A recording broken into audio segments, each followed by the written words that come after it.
how would you like to get your power back? Would you like to get your power back? Rally around the client that we serve. What are their issues as a human being, and how can we use our resources to nourish, encourage, support, and uplift them?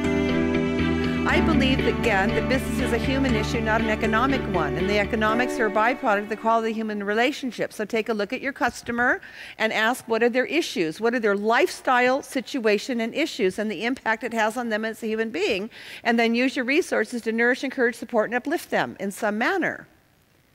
And then I started to realize that the power of developing the relationship is really what we're talking about, developing the relationships with each other. It's so simple. It is so simple. And it occurred to me as I was developing my career and my life and my clientele base, who made this so complicated? I would like to have a chat with them. So what you think and what you feel, ideally, to manifest reality quickly, instantaneously need to be a match. The key to crack the code of how you manifest stuff and circumstances and events have to do with how you feel.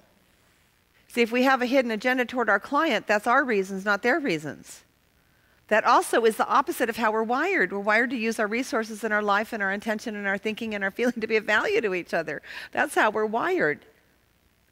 And so I'm absolutely determined to put that mix back into the mix of how we make our money in business, because it's fundamental to who we are. And it's so much easier, and you get so much more. And the minute you try this one time once, you'd never go backwards again, ever. That law of attraction is responding to our sense of self-respect, our sense of value. Period.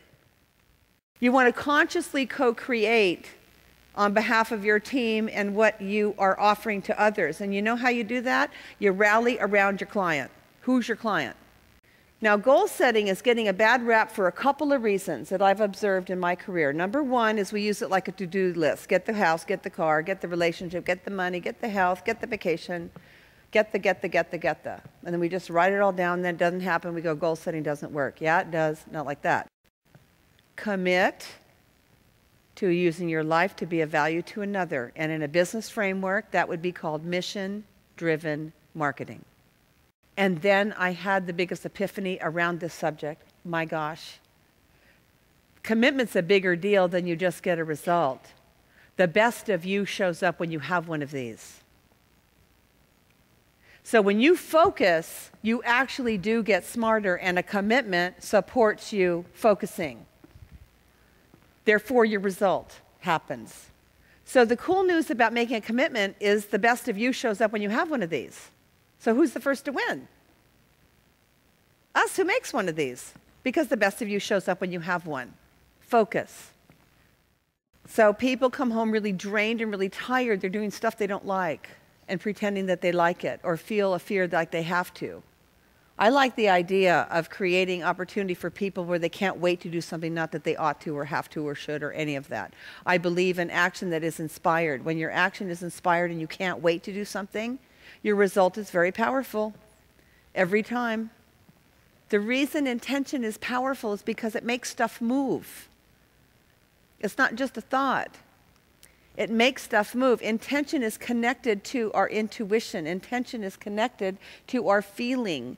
Our feeling is what they're studying is the most powerful aspect of our identity. That's where we got to start using it. And you know who's having the hardest time with this? And God bless you all, is the men. Okay, so if my words say one thing and my actions say another, we call that hypocritical. And that word isn't even strong enough. Because operating in the antithesis of integrity is what is causing our own breakdown. Your belief system finds a match in the environment. So when our beliefs, I hear a lot of people say, if I could just make enough money to get through my month. Do we know people that are talking like that? If I can just get enough money to get through the month. And guess what they attract? Just enough money to get through the month. And say these are really, really hard times. I created relationships with competitor banks. They were so astounded that the affinity partner that I created was a quote-unquote competitor bank that could theoretically potentially take them away from me. he flooded me with business because he couldn't believe that anyone, he said, my bank is the most remarkable bank ever.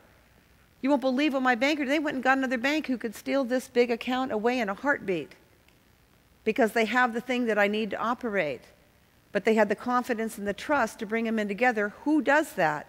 And began flooding business to me. That's how it works. See, what I cared about was being of value to my client. Whether I do it or they do it or you do it, it's of value, and it has a long-standing relationship-building dynamic attached to this. So you want to find a client that's a match because they're going to read where you're coming from anyway. So may as well just get it over with. And then it's more fun and you get more. And when you find that out, you're flying in all kinds of ways and can't wait to get up, and then you don't need people to hold you accountable. Nonsense. Integrity and ethics are a byproduct. It's not the goal. If I were to say to you that I'm going to go out today and I'm going to fall in love and I'll be back about 5:15. Well, yeah, wouldn't we all laugh? Like, that's really dumb, because falling in love is that's not the goal. Love is a byproduct, sort of a reaction to a quality relationship. That's what love is. Well, guess what ethics and integrity is? It's a byproduct of the intention to be of value to another. Again, there's nothing to do here. Intend to be of value. And you want to talk about personal power, start living in this, because you tell the truth because it feels great. You do what you say because it feels great, not because it's like the right thing to do, because it empowers you to operate in this way.